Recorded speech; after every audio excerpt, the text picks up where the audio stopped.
Hello students, देखो last class D block में हम लोगों ने ये सीखा था कि डी ब्लॉक एलिमेंट्स की प्रॉपर्टीज, जनरल प्रॉपर्टीज क्या होती हैं, कौन कौन से आपके पास डी ब्लॉक एलिमेंट्स होते हैं। फर्दर हमने डिस्कस किया था कि कैसे हम उनके एटॉमिक साइज का वेरिएशन देखते हैं। हमने देखा था कि अगर हम एक ट्रांजिशन सीरीज में लेफ्ट टू राइट मूव करते हैं तो शुरुआत में साइज डिक्रीज होता है, बीच में ऑलमोस्ट कांस्टेंट रहता है और at the end of the series आपकी एटॉमिक साइज क्या होती है, इंक्रीज होती है। यही हमने बात की थी ऑक्सीडेशन स्टेट की। तो ये जो आपके डी ब्लॉक एलिमेंट्स होते हैं ये बेसिकली कौन सी स्टेट शो करते हैं, वेरिएबल ऑक्सीडेशन स्टेट शो करते हैं।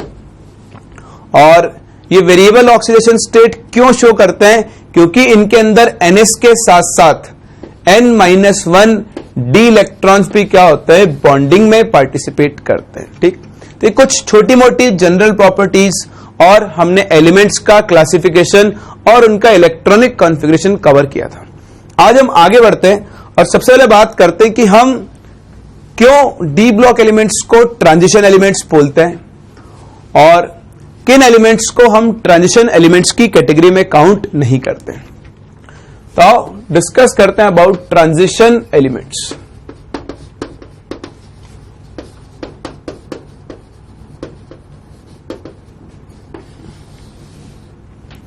क्या होते हैं ट्रांजिशन एलिमेंट्स। देखो ये तो आपने देख लिया है कि डी ब्लॉक एलिमेंट्स जनरली एक से ज्यादा ऑक्सीडेशन स्टेट शो करते हैं। ठीक, तो हम ट्रांजिशन एलिमेंट्स को कैसे डिफाइन करते हैं। ट्रांजिशन एलिमेंट्स आपके पास वो एलिमेंट्स होते हैं जिनकी ग्राउंड स्टेट में या फिर उनकी किसी भी एक कॉमन ऑक्सीडेशन स्टेट में उनका जो N-1 डी सबशेल है या ऑर्बिटल बोल लो, ये इनकम्प्लीटली फिल्ड हो। कैसा फिल्ड हो, इनकम्प्लीटली फिल्ड। फॉर एग्जाम्पल मैं आपसे बात करूं स्कैंडियम। स्कैंडियम का इलेक्ट्रॉनिक कॉन्फ़िगरेशन क्या होता है, ये होता है 3d1 4s2 होता है। तो यहां पे आप देखो स्कैंडियम 3d के अंदर 10 इलेक्ट्रॉन्स आ सकते हैं, लेकिन अभी कितना है, सिर्फ एक। बाकी सारे डी ऑर्बिटल इनकम्प्लीटली फिल्ड है। तो सिंस यहां पर आपका डी सबशेल या डी ऑर्बिटल इनकम्प्लीटली फिल्ड है तो आप स्कैंडियम को ट्रांजिशन एलिमेंट्स में काउंट करोगे। जैसे आप देखो आयरन, आयरन का कॉन्फ़िगरेशन क्या होता है, 3d6 4s2। तो यहां पर भी आप देखो 3d, आपका 3d सबशेल खाली पड़ा है, 1 2 3 4 5 6। क्या ये कंप्लीटली फिल्ड है, नहीं है। ये कैसा है, इनकम्प्लीटली फिल्ड है। तो यहां पर भी आपका डी सबशेल इनकम्प्लीटली फिल्ड है, इसलिए हम Fe को भी ट्रांजिशन एलिमेंट्स में काउंट करेंगे। और एग्जांपल देखो, जैसे कॉपर, कॉपर का इलेक्ट्रॉनिक कॉन्फ़िगरेशन क्या होता है, 3d10 4s1। तो अगर आप कॉपर के लिए 3d बनाओ तो देखो यहां पर 3d फुलफिल्ड हो चुका है। ठीक, लेकिन ये तो क्या है, कॉपर की ग्राउंड स्टेट है, ग्राउंड स्टेट। अगर हम इसकी एक्साइटेड स्टेट में चले या एक कॉमन ऑक्सीडेशन स्टेट में चले तो देखो कॉपर की दो कॉमन स्टेट्स होती है, एक +1 और एक +2। +1 में भी कॉपर कौन सी स्टेट में आएगा, 3d10। ये तो आप जानते ही हो, पहला इलेक्ट्रॉन कहां से निकलेगा, 4s से। तो यहां पर देखो, यहां पर भी ये फुलफिल्ड है। लेकिन अगर मैं Cu2+ बनाऊं तो Cu2+ में अगला इलेक्ट्रॉन कहां से निकलेगा, D से, और ये क्या बन जाएगा, 3d9। अगेन देखो ये कैसा है, इनकम्प्लीटली फिल्ड है। तो जरूरी नहीं है ग्राउंड स्टेट में ही इनकम्प्लीट डी ऑर्बिटल हो। किसी कॉमन ऑक्सीडेशन स्टेट में भी अगर इसके पास इनकम्प्लीटली फिल्ड डी ऑर्बिटल है तो इसको हम ट्रांजिशन एलिमेंट्स में काउंट करेंगे। यानी कॉपर भी आपका ट्रांजिशन एलिमेंट है क्योंकि इसकी +2 स्टेट में इसके पास इनकम्प्लीट डी ऑर्बिटल है। वहीं अगर मैं आपके सामने एग्जांपल लूं जिंक, जिंक बताओ जिंक का कॉन्फ़िगरेशन क्या होता है, 3d10 4s2 होता है। जिंक की एक ही ऑक्सीडेशन स्टेट होती है +2, और +2 में भी जो दो इलेक्ट्रॉन निकलेंगे वो 4s से बाहर निकलेंगे। बताओ Zn2+ का कॉन्फ़िगरेशन क्या होगा, ये होगा 3d10 होगा ना। अब बताओ क्या ये डी सबशेल इनकम्प्लीटली फिल्ड है, बिल्कुल नहीं, ये तो कैसा है आपका फुल फिल्ड है। तो जिंक के पास चाहे आप ग्राउंड स्टेट में जाओ या फिर आप इसकी एक ऑक्सीडेशन स्टेट में जाओ, दोनों ही केस में इसका डी सबशेल कैसा है, कंप्लीटली फिल्ड है। तो ऐसे एलिमेंट्स जिनका डी सबशेल कंप्लीटली फिल्ड हो, चाहे ग्राउंड स्टेट में या किसी ऑक्सीडेशन स्टेट में, उनको हम ट्रांजिशन एलिमेंट्स में काउंट नहीं करेंगे। तो स्कैंडियम, आयरन, कॉपर ये सब ट्रांजिशन एलिमेंट्स हैं, लेकिन जिंक ट्रांजिशन एलिमेंट नहीं है। क्यों? क्योंकि इसका डी सबशेल कैसा होता है, इनकम्प्लीटली फिल्ड। तो इस तरह से हम डिफाइन करते हैं ट्रांजिशन एलिमेंट्स को। आओ डेफिनेशन लिखते हैं कि क्या होते हैं आपके transition elements.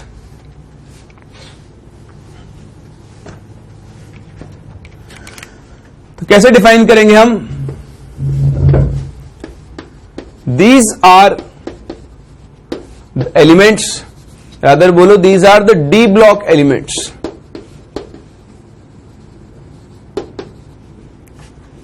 in which the D subshell is incompletely filled. The D subshell is incompletely filled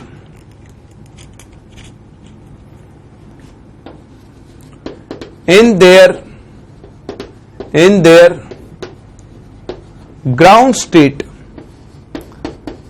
state or in their common oxidation state.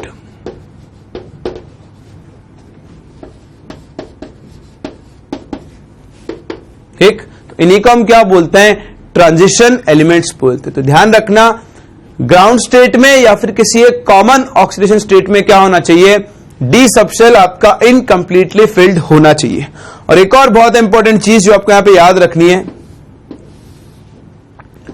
Zinc, cadmium and mercury are not transition elements. ठीक है, तो आप ध्यान रखना, हम zinc, cadmium और mercury को transition elements में इंक्लूड नहीं करेंगे। क्यों? क्योंकि इन तीनों में डी सबशेल कैसा रहता है, हमेशा फुलफिल्ड रहता है, चाहे आप ग्राउंड स्टेट में बात करो, चाहे आप कॉमन ऑक्सीडेशन स्टेट में बात करो। तो ये बहुत इंपॉर्टेंट है। Zinc, cadmium, mercury transition elements नहीं है और ये ट्रांजिशन एलिमेंट्स की जैसी प्रॉपर्टीज भी शो नहीं करते। आप आगे चलकर देखोगे इनका बिहेवियर बाकी ट्रांजिशन एलिमेंट्स से क्या होता है, डिफरेंट होता है। तो डेफिनेशन याद रखना। और एक और चीज याद रखना जिसको हम स्टेटमेंट फॉर्म में बोलते हैं, हम सिंपल बोल सकते हैं कि all D block elements, all transition elements are D block elements, है ना। But all D block elements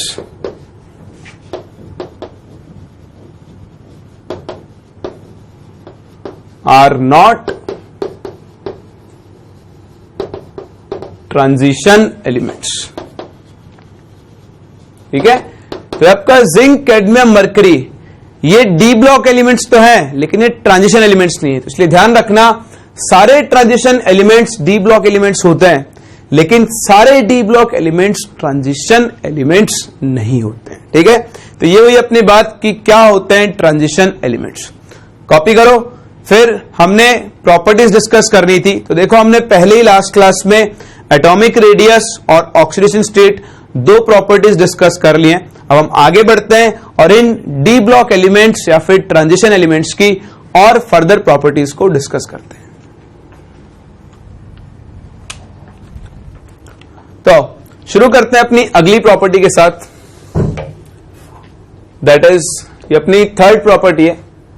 ठीक है, पहला तो अपना हो गया था एटॉमिक रेडियाई का ट्रेंड जो हम लोग डिस्कस कर चुके हैं, है ना। दूसरी थी आपकी आयनाइजेशन एनर्जी या ऑक्सीडेशन स्टेट ले लो।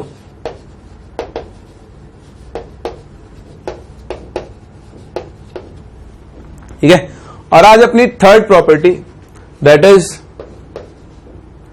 Melting points and boiling points, या फिर आप इसको मेटालिक बॉन्डिंग भी बोल सकते।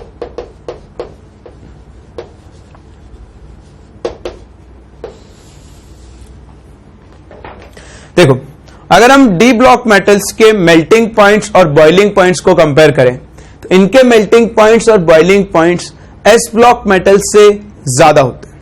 जहां एस ब्लॉक मेटल सॉफ्ट होती है उनके मेल्टिंग पॉइंट, बॉइलिंग पॉइंट कम होते हैं, वहीं पर डी ब्लॉक मेटल्स बहुत हार्ड होती हैं, ब्रिटल होती हैं, डक्टाइल होती हैं और इनके मेल्टिंग पॉइंट्स और बॉइलिंग पॉइंट क्या होते हैं, बहुत ज्यादा।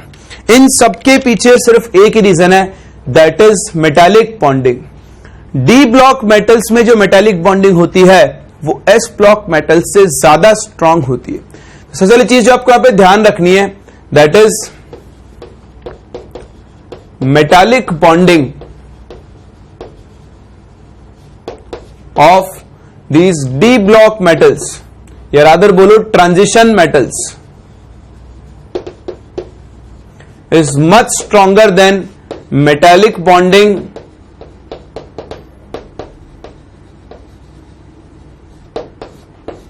in S block metals। तो D block metals की metallic bonding S block metals से क्या होती है, ज्यादा strong होती है। मेटालिक बॉन्डिंग ज्यादा स्ट्रांग होती है, उसी वजह से इनके मेल्टिंग पॉइंट, बॉइलिंग पॉइंट बहुत हाई होता है। और दूसरा, इनकी हार्डनेस बहुत ज्यादा होती है, स्ट्रेंथ बहुत ज्यादा होती है। तो मेन चीज ये आती है कि ठीक है, मेटालिक बॉन्डिंग स्ट्रांग होती है। क्यों का ही रीजन आपको यहां पर देखना है। देखो, जब हम ट्रांजिशन एलिमेंट की बात करते हैं तो मैंने आपको बताया था लास्ट क्लास, ट्रांजिशन एलिमेंट में N-1D और NS, ठीक, इन दोनों सबशेल्स की, इन दोनों ऑर्बिटल्स की एनर्जी में डिफरेंस क्या होता है, बहुत कम होता है। तो यहां पर क्या होता है, NS ऑर्बिटल के साथ साथ ये जो N-1 के D के इलेक्ट्रॉन्स हैं, ये भी क्या करते हैं, मेटालिक बॉन्डिंग में पार्टिसिपेट करते हैं। तो जितने ज्यादा इलेक्ट्रॉन मेटालिक बॉन्डिंग में पार्टिसिपेट करते हैं उतना ही स्ट्रॉन्ग मेटालिक बॉन्ड फॉर्म होता है। जितना स्ट्रॉन्ग मेटालिक बॉन्ड फॉर्म होगा उतने ही इनके मेल्टिंग पॉइंट्स और बॉइलिंग पॉइंट्स क्या होंगे, हाई होंगे। तो आप ध्यान रखना, डी ब्लॉक में मेटालिक बॉन्डिंग स्ट्रॉन्ग क्यों है, क्योंकि NS इलेक्ट्रॉन के साथ साथ और कौन से इलेक्ट्रॉन पार्टिसिपेट करते हैं, N-1D इलेक्ट्रॉन्स भी बॉन्डिंग में पार्टिसिपेट करते हैं। देखो, इस चीज को हम लिख लेते हैं यहां पे, in d block elements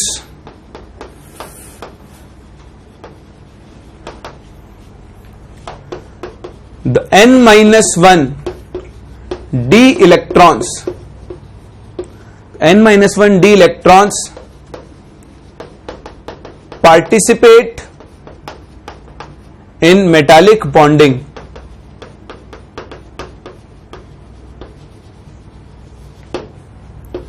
along with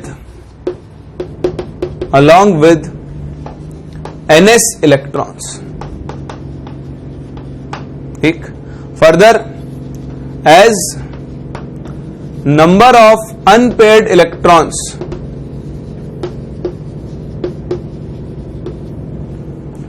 increases,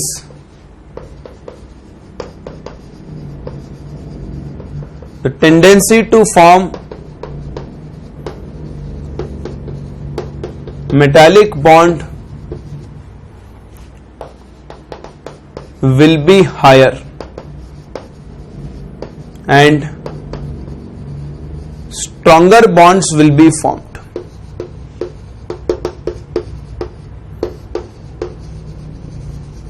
तो ये चीज आप ध्यान रखना, ये रीजन है कि क्यों डी ब्लॉक मेटल्स के अंदर मेटालिक बॉन्डिंग क्या होती है, ज्यादा स्ट्रांग होती है। जहां पर एस ब्लॉक में सिर्फ NS इलेक्ट्रॉन्स बॉन्डिंग में पार्टिसिपेट करते हैं, डी ब्लॉक में NS तो करता ही है, NS के साथ साथ और कौन पार्टिसिपेट करते हैं, N-1D इलेक्ट्रॉन्स पार्टिसिपेट करते हैं। और इन ऑर्बिटल्स में जितने ज्यादा अनपेयर्ड इलेक्ट्रॉन्स होंगे, मेटालिक बॉन्डिंग क्या होती जाएगी, उतनी ही स्ट्रांग। तो अगर मैं कंपेयर करूं scandium, titanium, vanadium, chromium, manganese, Fe, cobalt, nickel, copper, zinc, तो यहां पर स्कैंडियम का, क्रोमियम का मेल्टिंग पॉइंट क्या होता है, सबसे ज्यादा होता है। क्यों होता है, क्योंकि देखो आप स्कैंडियम में 3d1 4s2 एक unpaired electron, titanium 3d2 2 unpaired electron, vanadium 3d3 3 unpaired electron, chromium 3d5 4s1 maximum 6 unpaired electron. तो सिंस यहां पर क्रोमियम के पास सबसे ज्यादा अनपेड इलेक्ट्रॉन है, तो इसके अंदर मेटालिक बॉन्डिंग क्या होगी, सबसे ज्यादा स्ट्रांग होगी। और इन सारे मेटल्स में से हाईएस्ट मेटालिक पॉइंट किसका होगा, क्रोमियम का होगा। तो आप ध्यान रखना, अगर कभी आपको यहां पर मेटालिक बॉन्ड की स्ट्रेंथ कंपेयर करनी पड़े तो आप कहां से करोगे, जिसके पास सबसे ज्यादा अनपेड इलेक्ट्रॉन्स होंगे उनके मेल्टिंग पॉइंट और बॉइलिंग पॉइंट क्या होते हैं, ज्यादा होते हैं। एक चीज जो आप यहां से बोल सकते हो। इसीलिए due to this strong metallic bonding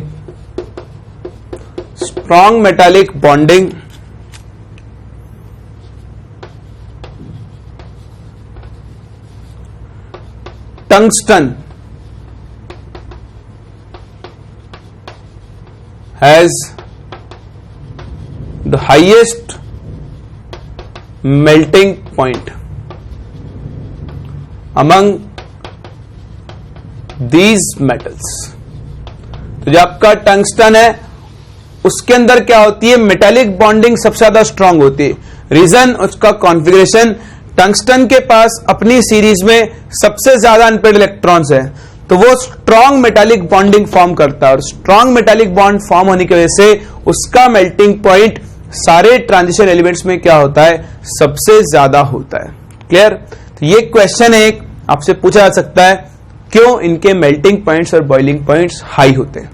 इसके अलावा एक और चीज होती है जो आप स्ट्रॉन्ग मेटालिक बॉन्डिंग से ही एक्सप्लेन कर सकते हो, that is called enthalpy of atomisation. तो आप ये कॉपी करो, फिर मैं आपसे डिस्कस करता हूं कि कैसे एंथैल्पी ऑफ एटमाइजेशन चेंज होती है और क्यों वो मेटालिक बॉन्डिंग पे डिपेंड करती है।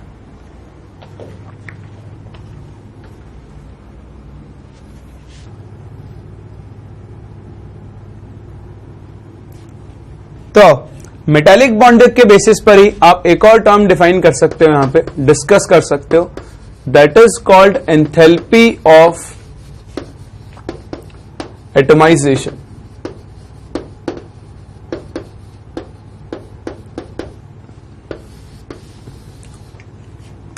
देखो क्या होती है enthalpy of atomisation. Enthalpy of atomisation होती है energy required to convert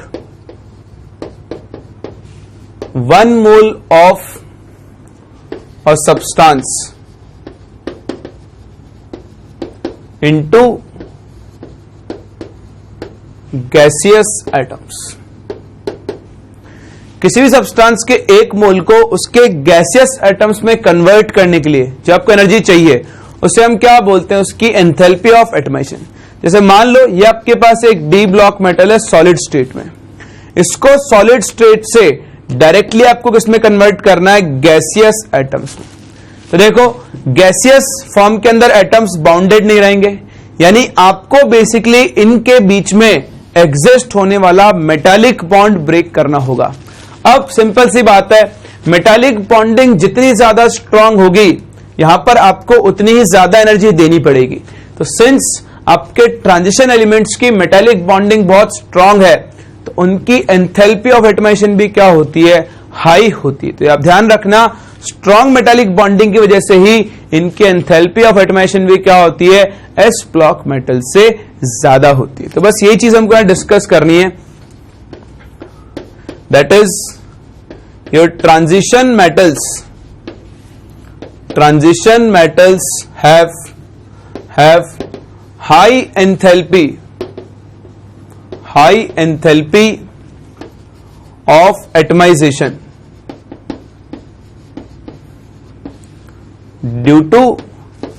due to strong metallic bonding। ठीक है, तो ये अपनी थर्ड और बहुत important property that is metallic bonding, और मेटालिक बॉन्डिंग के बेसिस पर हम इनकी melting point, boiling point, enthalpy of atomization, physical state, ductility, brittleness, इन सारी चीजों को एक्सप्लेन कर सकते हैं। चलो, मेटालिक बॉन्डिंग के बाद हमारी जो अगली प्रॉपर्टी है that is stability of higher oxidation states. यहां पर क्या है, जैसा आप लोगों ने लास्ट क्लास देखा था, कुछ कुछ एलिमेंट्स बहुत हाई ऑक्सीडेशन स्टेट भी शो करते हैं, जैसे आपका मैंगनीज, ठीक। तो fourth property is stability of higher oxidation states. देखो क्या है इसका मतलब, जैसे मैं आपसे एग्जांपल लूं Mn का ही, मैंने आपको बताया था कि Mn +2 से लेकर +7 तक सारी ऑक्सीडेशन स्टेट शो करता है, सारी। लेकिन अगर आप इनके कंपाउंड ऑब्जर्व करो तो आपको Mn के हायर ऑक्सीडेशन स्टेट में जो कंपाउंड मिलेंगे वो या तो ऑक्सीजन के साथ मिलेंगे या फिर फ्लोरीन के साथ मिलेंगे। जैसे MnO4-, जैसे Mn2O7, जैसे MnF4। तो यहां पे आप देखो Mn +7 स्टेट में है, यहां पर भी +7 स्टेट में है, यहां पर Mn +4 स्टेट में है।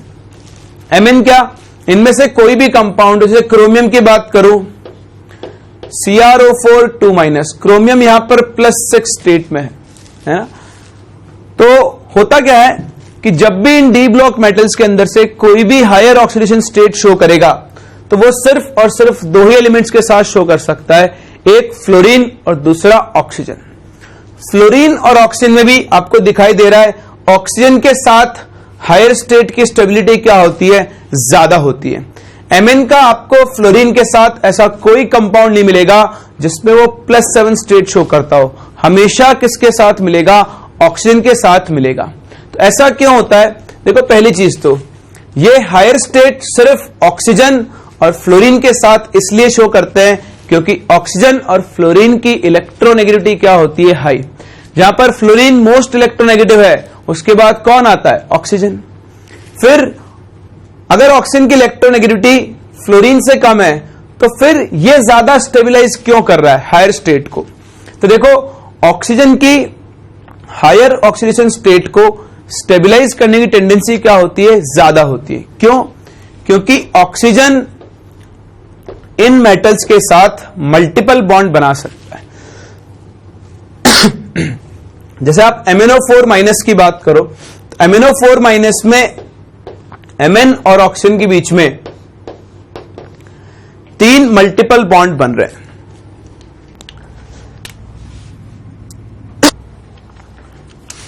सॉरी तो देखो Mn और ऑक्सीजन के बीच में यहां पर क्या हो रहा है, कुछ मल्टीपल बॉन्ड्स फॉर्म हो रहे हैं। यहां पर Mn का d ऑर्बिटल और ऑक्सीजन का p ऑर्बिटल मिलकर p'-d' बॉन्ड बना रहा है, जबकि फ्लोरीन के पास ऐसी एबिलिटी नहीं है। फ्लोरीन Mn या किसी भी ट्रांजिशन मेटल के साथ डबल बॉन्ड फॉर्म नहीं कर सकता है, इसलिए वो हायर स्टेट को स्टेबिलाईज नहीं कर सकता है। तो आप ध्यान रखना, सारे एलिमेंट्स में से सिर्फ ऑक्सीजन और फ्लोरीन ही हायर स्टेट को स्टेबिलाईज कर सकते हैं, और फ्लोरीन और ऑक्सीजन में भी ज्यादा टेंडेंसी किसकी होगी, ऑक्सीजन, क्योंकि वो क्या कर सकता है, मल्टीपल बॉन्ड फॉर्म कर सकता है। तो बस यही है आपकी stability of higher oxidation state. तो लिख लेते हैं इस चीज को, देखो the higher oxidation state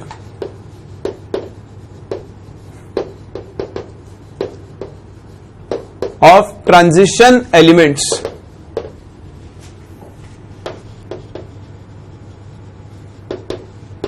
is found in their compounds with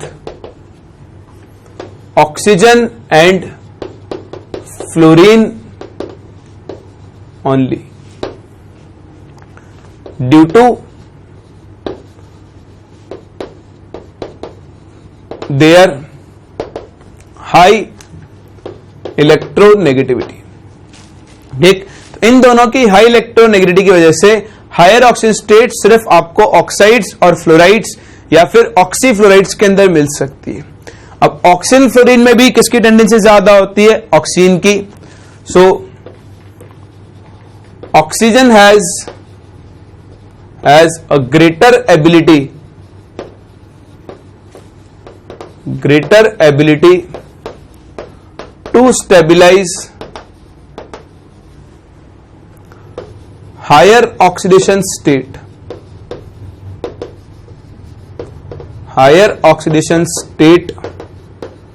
as compared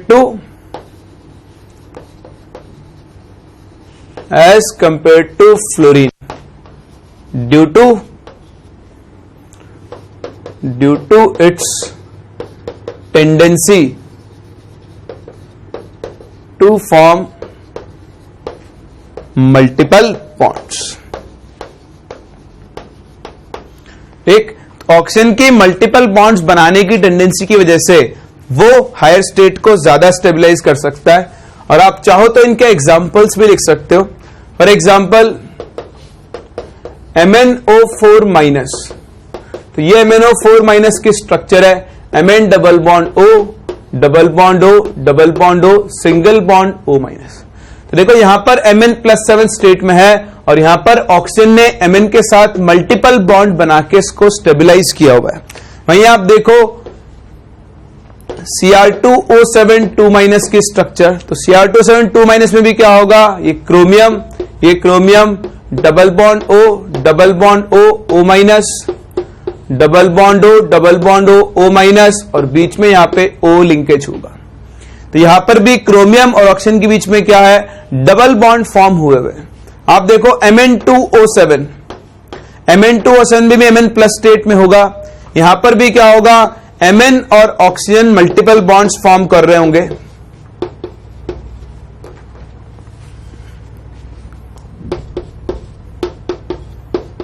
और ये दोनों Mn एक ऑक्सीजन के थ्रू अटैच्ड है. ये Mn2O7. हर जगह आप देखो एलिमेंट अपनी हाईएस्ट ऑक्सीडेशन स्टेट में है और यहां पर सिर्फ कौन प्रेजेंट है? ऑक्सीजन.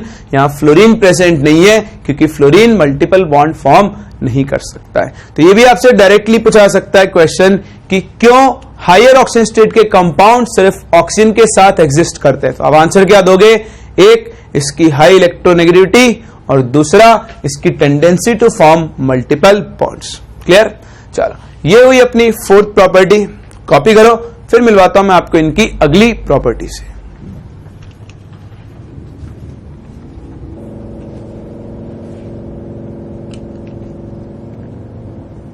तो देखो अगली property that is are I think fourth या फिफ्थ प्रॉपर्टी. अब आप नंबर देख लेना, नंबर मुझे याद नहीं है ना. हम लोग बात कर जा रहे हैं अबाउट मैग्नेटिक प्रॉपर्टी या मैग्नेटिक कैरेक्टर. तो देखो जैसा कि आप जानते हो हमारे पास यहां पे दो तरह के सब्सटेंस हो सकते हैं.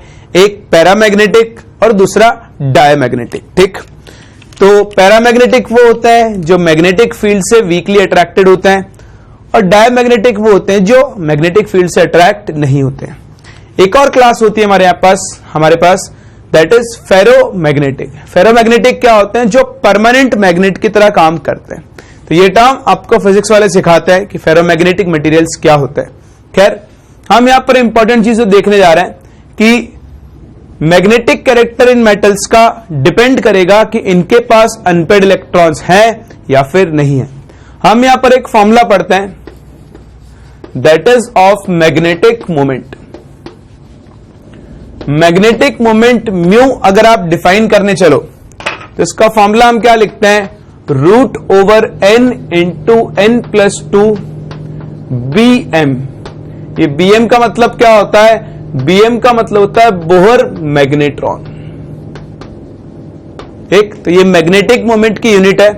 और ये जो n है यहां पर n, ये n क्या होता है? n is number of unpaired electrons. Number of unpaired electrons. तो देखो सिंपल सी बात है, अगर इनमें से किसी आयन के पास अनपेयर्ड इलेक्ट्रॉन्स हैं तो वो पैरामैग्नेटिक होगा क्योंकि उसका म्यू क्या होगा? Non zero. अगर उसके अंदर अनपेयर्ड इलेक्ट्रॉन नहीं है तो वो कैसा होगा? डायमैग्नेटिक. क्योंकि उसका म्यू भी कितना होगा 0। तो सिंपल सी चीज है, इनका मैग्नेटिक बिहेवियर डिपेंड करेगा कि किसी आयन के पास अनपेयर्ड इलेक्ट्रॉन्स हैं या फिर नहीं है। जितने ज्यादा अनपेयर्ड इलेक्ट्रॉन होंगे मैग्नेटिक कैरेक्टर भी क्या होगा उतना ही ज्यादा। फॉर एग्जाम्पल अगर आप कंपेयर करना चाहो Cu plus Cu2 plus Zn2 plus CO3 plus, आपको देखना है इनमें से कौन पैरामैग्नेटिक होगा और कौन डायमैग्नेटिक होगा। तो सिंपल है, सबके अंदर अनपेयर्ड इलेक्ट्रॉन काउंट करो। पहले बात करते हैं कॉपर। कॉपर का इलेक्ट्रॉनिक कॉन्फिगरेशन क्या होता है 3d10 4s1। तो Cu प्लस 4s से एक इलेक्ट्रॉन निकल जाएगा, ये बनेगा 3d10 प्लस 1 के बाद अगला इलेक्ट्रॉन कहां से निकलेगा 3d से, तो बनेगा 3d9। तो देखो 3d10 में तो एक भी अनपेयर्ड इलेक्ट्रॉन नहीं है, n की वैल्यू कितनी है 0। जबकि 3d9 में क्या होगा, एक अनपेयर्ड इलेक्ट्रॉन होगा। अगर एक अनपेयर्ड इलेक्ट्रॉन होगा तो इसका कुछ ना कुछ मैग्नेटिक मोमेंट आएगा corresponding to 1 electron, that would be √3, यानी ये पैरामैग्नेटिक होगा, जबकि ये कैसा होगा डायमैग्नेटिक। Zn2 प्लस, जिंक का कॉन्फिगरेशन क्या होता है 3d10 4s2। तो Zn2 प्लस जब बनेगा तो 4s से 2 इलेक्ट्रॉन निकल जाएंगे, ये क्या बनेगा 3d10। बताओ कितने अनपेयर्ड इलेक्ट्रॉन 0। अगर इसमें भी 0 अनपेयर्ड इलेक्ट्रॉन है तो ये भी नेचर में कैसा होगा डायमैग्नेटिक। फिर आप आओ CO का कॉन्फिगरेशन क्या होता है, ये होता है 3d7 4s2। तो जब आप CO3 प्लस बनाओगे तो 2 इलेक्ट्रॉन 4s से और 1 इलेक्ट्रॉन 3d से जाएगा, तो ये क्या बचेगा 3d6। और 3d6 में अगर आप बनाओ तो 3d6 में आपको कितने अनपेयर्ड इलेक्ट्रॉन मिलेंगे 4 अनपेयर्ड इलेक्ट्रॉन मिलेंगे 1 2 3 4 5 एंड 6। तो यहां पर 4 अनपेयर्ड इलेक्ट्रॉन है। अगर यहां पर 4 अनपेयर्ड इलेक्ट्रॉन है तो आपका ये कोबाल्ट भी नेचर में कैसा होगा पैरामैग्नेटिक होगा। तो कई बार इससे रिलेटेड आपसे क्वेश्चन पूछता है कि इनमें से कौन सा आयन पैरामैग्नेटिक होगा या डायमैग्नेटिक होगा, या बोलता है इनको इनके मैग्नेटिक कैरेक्टर के ऑर्डर में अरेंज करो। तो बड़ी सिंपल सी बात है, जिसमें जितने ज्यादा अनपेयर्ड इलेक्ट्रॉन उसका पैरामैग्नेटिक बिहेवियर क्या होगा उतना ही ज्यादा। क्यों? क्योंकि उसका मैग्नेटिक मोमेंट भी क्या होगा उतना ही ज्यादा। तो अगर मैं इनको मैग्नेटिक कैरेक्टर के ऑर्डर में अरेंज करूं तो CO3 प्लस का मैग्नेटिक बिहेवियर सबसे ज्यादा होगा क्योंकि इसके पास सबसे ज्यादा अनपेयर्ड इलेक्ट्रॉन है। फिर कौन आएगा Cu2 प्लस, फिर कौन आएगा Cu प्लस और Zn2 प्लस, इनका मैग्नेटिक बिहेवियर सेम होगा। दोनों ही डायमैग्नेटिक है क्योंकि दोनों के पास अनपेयर्ड इलेक्ट्रॉन्स प्रेजेंट नहीं है। तो सिंपल सा कैरेक्टर मैग्नेटिक कैरेक्टर जो डिपेंड करता है नंबर ऑफ अनपेयर्ड इलेक्ट्रॉन्स पे। ठीक, इसके बाद एक और बहुत important property that is colour. आप लोगों ने देखा होगा कि जनरली जितने भी कलर्ड कंपाउंड्स होते हैं उनमें से most of the compounds belong करते हैं डी ब्लॉक मेटल्स से। तो डी ब्लॉक मेटल्स की एक बहुत इंपॉर्टेंट प्रॉपर्टी होती है कि इनके बहुत सारे कंपाउंड्स कलर्ड होते हैं। तो आओ डिस्कस करते हैं क्यों इनके कंपाउंड्स कलर्ड होते हैं और क्या रीजन है कलर के पीछे।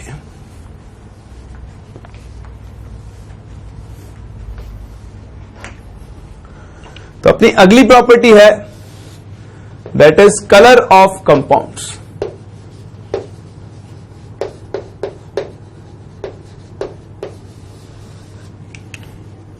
ठीक, सबसे पहली चीज जो हमें लिख सकते हैं दैट इज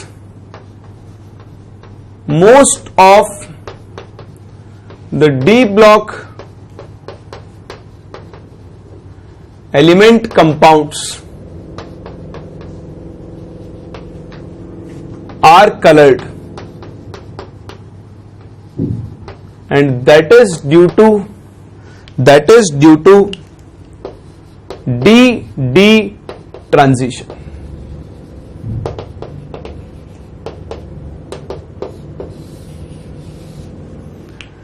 तो ये डी ट्रांजिशन की वजह से क्या होते हैं कलर शो करते हैं। अब आप ये सोचोगे यार ये डी ट्रांजिशन क्या होता है, तो देखो हम लोगों ने कोऑर्डिनेशन कंपाउंड्स पढ़ा है ना, वहां पे मैंने आपको स्प्लिटिंग ऑफ ऑर्बिटल्स पढ़ाई थी।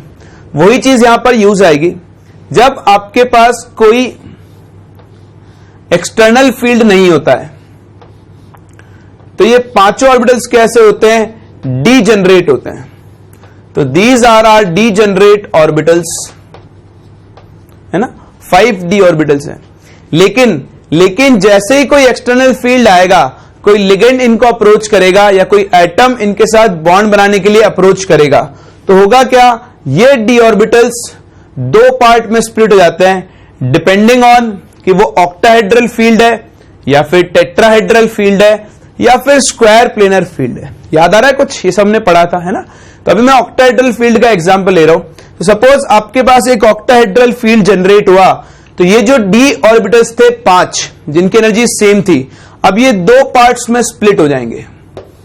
एक पार्ट T2g और दूसरा पार्ट क्या बनेगा आपके पास Eg। ठीक, हो गए दो पार्ट में स्प्लिट। अब क्या होगा, अब अगर इनके पास अनपेयर्ड इलेक्ट्रॉन है, तो मान लो आपका अनपेयर्ड इलेक्ट्रॉन यहां प्रेजेंट है, ये लोअर डी ऑर्बिटल्स में, है ना, सॉरी उल्टा हो गया अपना, दिस वुड बी Eg और ये बनेगा आपका T2g। तो ये 3 डी ऑर्बिटल्स हैं, इनमें एक अनपेयर्ड इलेक्ट्रॉन है और ये Eg ऑर्बिटल्स अभी वेकेंट पड़े हुए हैं। अब क्या हो, किसी बाहर के सोर्स से ये लाइट या फिर एनर्जी एब्जॉर्ब करें, तो एनर्जी एब्जॉर्ब करके ये इलेक्ट्रॉन क्या होगा, एक्साइट होगा और एक्साइट होकर ये कहां पहुंच जाएगा, हायर एनर्जी वाले डी ऑर्बिटल्स में पहुंच गया। लेकिन जैसा कि आप जानते हो, इलेक्ट्रॉन अपनी हायर स्टेट में कभी भी स्टेबल नहीं होता है ना, एक्साइटेड स्टेट में इलेक्ट्रॉन स्टेबल नहीं होगा, तो ये वापस से क्या आएगा, अपनी ग्राउंड स्टेट में आएगा। तो जब ये ग्राउंड स्टेट में आएगा तो ये एनर्जी एमिट करेगा, एनर्जी एमिटेड। ठीक, एनर्जी एमिट करेगा, इसका मतलब ये एक वेवलेंथ एमिट करेगा, और अगर ये वेवलेंथ एमिट करेगा तो साथ में क्या एमिट करेगा, कलर एमिट करेगा। तो वापस आने में इसने जो वेवलेंथ एमिट की, अगर वो विजिबल रीजन क्या होता है, विजिबल रीजन इज 4000 से लेकर 7000 एंगस्ट्रॉम। तो अगर इस रीजन में ये वेवलेंथ एमिट करता है तो आपका कंपाउंड कलर शो करेगा और आपको दिखाई देगा। अगर वेवलेंथ इस रीजन के बाहर है तो फिर हम कलर को ऑब्जर्व नहीं कर सकते हैं। तो ये जो ट्रांजिशन हो रहा है ना, एनर्जी लेकर ऊपर जा रहा है और वापस नीचे आ रहा है, इसी को हम क्या बोलते हैं, डी ट्रांजिशन। ये भी डी ऑर्बिटल, ये भी डी ऑर्बिटल्स, तो दो डी ऑर्बिटल्स के बीच में क्या हो रहा है, इलेक्ट्रॉन का ट्रांजिशन हो रहा है, इसीलिए हम क्या बोलते हैं, इसको डी ट्रांजिशन बोलते हैं। तो ध्यान रखना, most of the D block elements इसी डी ट्रांजिशन की वजह से क्या करते हैं, कलर शो करते हैं। ठीक, तो यह बनाना शुरू करो, देखो simple.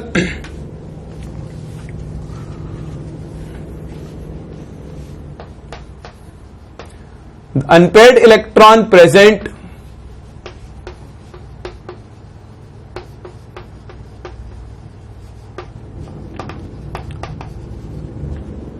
in the T2g orbitals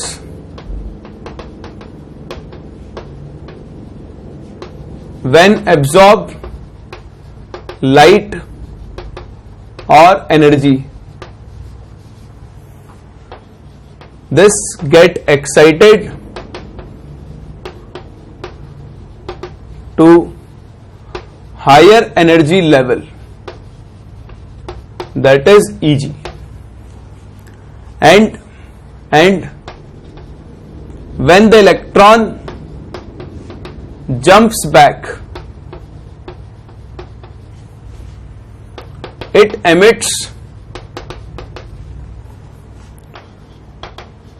light. If it emits, लिखो आप rather, if it emits light in visible region, then color is observed.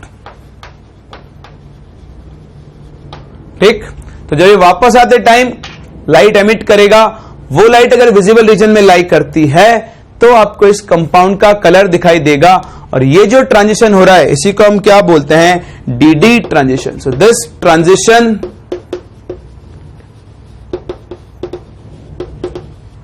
Is known as D transition.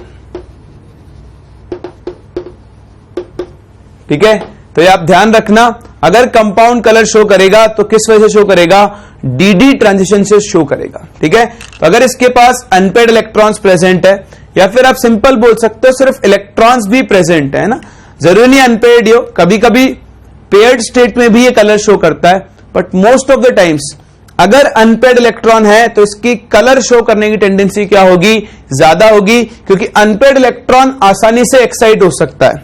अगर इलेक्ट्रॉन पेयर्ड होगा तो उसको स्प्लिट करने के लिए आपको पेयरिंग एनर्जी यूज करनी पड़ेगी। तो अनपेड इलेक्ट्रॉन है तो आसानी से एक्साइट होकर कहां चला जाएगा, ऊपर, और कंपाउंड कलर शो कर देगा। तो जनरल क्राइटेरिया आप बोल सकते हो कि जनरली जिन डी ब्लॉक एलिमेंट्स के पास अनपेड इलेक्ट्रॉन है वो डी ट्रांजिशन की वजह से कलर शो करते हैं। ये तो बात है कलर क्यों शो करते हैं। आप ये भी बता सकते हो कि वो कौन सा कलर शो कर सकते हैं, कैसे, एक बार कॉपी करो फिर मैं आपको बताता हूं कि कैसे हम बता सकते हैं। रफ आइडिया लगा सकते हैं ना, एग्जैक्ट नहीं बता सकते, बट हाँ हम रफ आइडिया लगा सकते हैं जो हमसे कई बार एग्जाम में पूछे जाते हैं। कॉपी करो, बताता हूं आपको।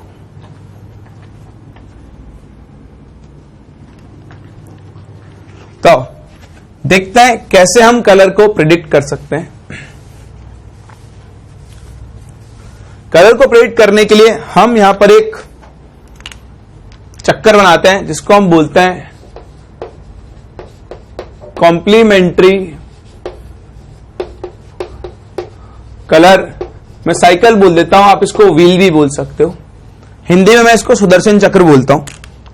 तो देखो सुदर्शन चक्र आपको क्या बताता है, ये आपको बता सकता है कि अगर आपको एब्जॉर्ब्ड लाइट का कलर पता है तो आप एमिटेड लाइट का कलर बता सकते हैं। विबग्योर पढ़ा आपने, विबग्योर, तो यहां पे विबग्योर लिखो, वी आई को खा जाओ, बी जी वाई ओ आर। तो ये होता है आपके पास कॉम्प्लीमेंट्री कलर साइकिल। जो दो अपोजिट कलर हैं वो एक दूसरे के कॉम्प्लीमेंट्री कलर्स हैं।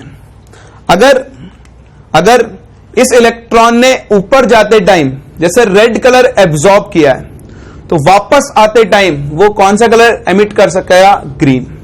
अगर उसने ऑरेंज और रेड के बीच का कलर एब्जॉर्ब किया है तो वो एमिट कौन सा करेगा, ब्लू और ग्रीन के बीच का कलर।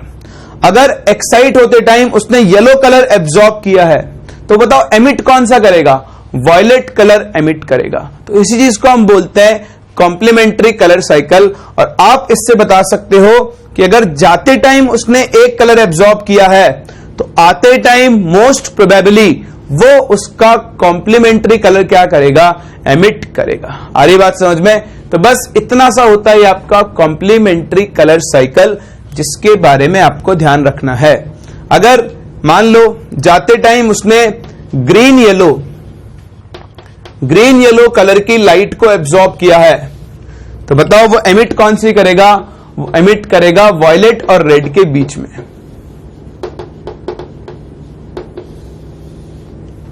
ठीक, फिर से मैं आपको बता दूं, ये आपको एग्जैक्ट कलर नहीं बता सकता, ये सिर्फ आपको कलर का आइडिया दे सकता है। एग्जैक्ट कलर तो आप वेवलेंथ को मेजर करके ही बता सकते हो। क्लियर, चलो, तो ये हुई बात क्यों D block elements colour show करते हैं। अब एक और बहुत इंपॉर्टेंट चीज, अभी हमने सीखा कि अगर आपके डी एलिमेंट के पास अनपेड इलेक्ट्रॉन्स हैं तो उसकी कलर शो करने की टेंडेंसी ज्यादा होगी, है ना। अगर नहीं है तो जनरली वो कलर शो नहीं करता है। जैसे जिंक आप देखोगे, जिंक के बहुत सारे कंपाउंड्स कलरलेस होते हैं, मोस्ट ऑफ द कंपाउंड्स। क्यों, क्योंकि Zn+2 में इसका इलेक्ट्रॉनिक कन्फिगरेशन होता है 3d10। इसके पास एक भी अनपेड इलेक्ट्रॉन नहीं है। अगर इसके पास एक भी अनपेड इलेक्ट्रॉन नहीं है तो इसकी कलर शो करने की टेंडेंसी नहीं होती है।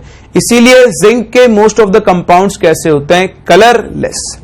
लेकिन यहीं पर मैं आपको दो एग्जाम्पल देने जा रहा हूं, बहुत इंपॉर्टेंट, जो आपसे डायरेक्टली पूछ ले जाते हैं। ये तो आप ध्यान ही रखना, वेरी इंपॉर्टेंट, बहुत बहुत इंपॉर्टेंट है। अगर मैं डिस्कस करूं MnO4- and Cr2O7 2-, MnO4- Cr2O7 2-, यहां Mn+7 और क्रोमियम +6 स्टेट में है। अगर मैं Mn का कॉन्फ़िगरेशन लिखूं तो वो होता है 3d5 4s2, तो +7 स्टेट में इसका कॉन्फ़िगरेशन होगा 3d0। वहीं अगर मैं आपसे क्रोमियम की बात करूं तो क्रोमियम का इलेक्ट्रॉनिक कॉन्फ़िगरेशन 3d5 4s1, जबकि क्रोमियम का +6 स्टेट में क्या हो जाएगा 3d0। तो यहां पर देखो d ऑर्बिटल में एक भी इलेक्ट्रॉन नहीं है, यानी यहां पर dd ट्रांजिशन पॉसिबल ही नहीं है। dd transition is not possible. अब अगर डी ट्रांजिशन पॉसिबल नहीं है, इसका सिंपल सा मतलब है ये दोनों कैसे होने चाहिए थे, कलरलेस। लेकिन ये तो गांव का बच्चा जानता है ना कि MnO4- कैसा होता है कलर में, पर्पल, और ये जो आपका Cr2SO2- होता है ये कैसा होता है, ऑरेंज। तो अगर इनमें dd ट्रांजिशन पॉसिबल नहीं है तो ये कलर कहां से आए? तो इनके कलर को हम एक्सप्लेन करते हैं बाय चार्ज ट्रांसफर। किससे एक्सप्लेन करते हैं? चार्ज ट्रांसफर स्पेक्ट्रा से। तो आप ध्यान रखना, very very important, MnO4- and Cr2O72- show colour due to charge transfer. ठीक है, डायरेक्ट क्वेश्चन है, डायरेक्ट पूछ लेगा। And not due to D transition. ठीक है, अब बात आती है चार्ज ट्रांसफर क्या है। बहुत आसान सी चीज है। जैसे MnO4- एक्वस सोल्यूशन है, ठीक, तो ये क्या होगा, एक्वस सोल्यूशन में वाटर से इलेक्ट्रॉन ट्रांसफर करेगा। ठीक, ये वाटर को इलेक्ट्रॉन ट्रांसफर करेगा। तो इलेक्ट्रॉन ट्रांसफर कर रहा है मतलब एनर्जी ट्रांसफर हो रही है ना, इलेक्ट्रॉन एक्साइट होकर या एक लेवल से दूसरे लेवल पे इलेक्ट्रॉन मूव कर रहा है, तो चार्ज मूव कर रहा है, इसीलिए हम इसको बोलते हैं चार्ज ट्रांसफर स्पेक्ट्रा। और इस इंटरैक्शन की वजह से जो आपका MnO4- होता है ये क्या करता है, कलर एग्जिबिट करता है। तो यहां पर MnO4- और Cr2O72- एक्वस सोल्यूशन में दोनों ही क्या करते हैं, वाटर से इलेक्ट्रॉन का ट्रांसफर करते हैं। तो सिंस यहां पर चार्ज ट्रांसफर हो रहा है तो उसकी वजह से ये कंपाउंड कलर शो करते हैं, इसीलिए हम इसको क्या बोलते हैं, चार्ज ट्रांसफर स्पेक्ट्रा। क्या बोलते हैं, चार्ज ट्रांसफर स्पेक्ट्रा। तो मैंने लिखा नहीं है, दिस इज स्पेक्ट्रम। तो होगा क्या, एक लेवल से दूसरे लेवल पे जाएगा, एनर्जी एब्जॉर्ब करेगा, वापस आएगा, एनर्जी रिलीज करेगा, एनर्जी रिलीज करेगा तो वेवलेंथ रिलीज करेगा, वेवलेंथ रिलीज करेगा तो एक कलर रिलीज करेगा, और वही आपको इस कंपाउंड में मिलता है। और एक और चीज, जो कंपाउंड चार्ज ट्रांसफर की वजह से कलर शो करते हैं उनके कंपाउंड्स की या उनके कलर की इंटेंसिटी क्या होती है, बहुत हाई होती है। तो ये तो ऐसे ही बता दिया है, लिखना चाहो तो लिख लेना, the colours due to charge transfer spectra are generally intense. ठीक, तो बस यही होता है चार्ज ट्रांसफर स्पेक्ट्रा, और ये होता है reason behind the colours shown by D block elements. In general जिनके पास अनपेड इलेक्ट्रॉन होंगे वो कलर शो करेंगे, पेड वाले भी कर सकते हैं, लेकिन जिनके पास अनपेड इलेक्ट्रॉन नहीं है उनको कोई कलर शो नहीं करना चाहिए। क्यों? क्योंकि इनमें तो डी ट्रांजिशन पॉसिबल नहीं है। लेकिन ये दो एग्जाम्पल आप ध्यान रखना, MnO4- और Cr2O72- किस वजह से कलर शो करते हैं, due to this charge transfer spectra. ठीक, चलो आज हम इनकी इतनी प्रॉपर्टीज को कवर कर रहे हैं। अभी कुछ और कॉमन प्रॉपर्टीज हैं जो हम लोगों को डिस्कस करनी है, जैसे कैटालिटिक प्रॉपर्टी, ये कैटलिस्ट की तरह बहुत काम में आते हैं। दूसरा, कॉम्प्लेक्स कंपाउंड फॉर्म करते हैं। इन प्रॉपर्टीज को हम लोग नेक्स्ट क्लास कवर करेंगे, आज हम यहीं तक कंप्लीट कर रहे हैं।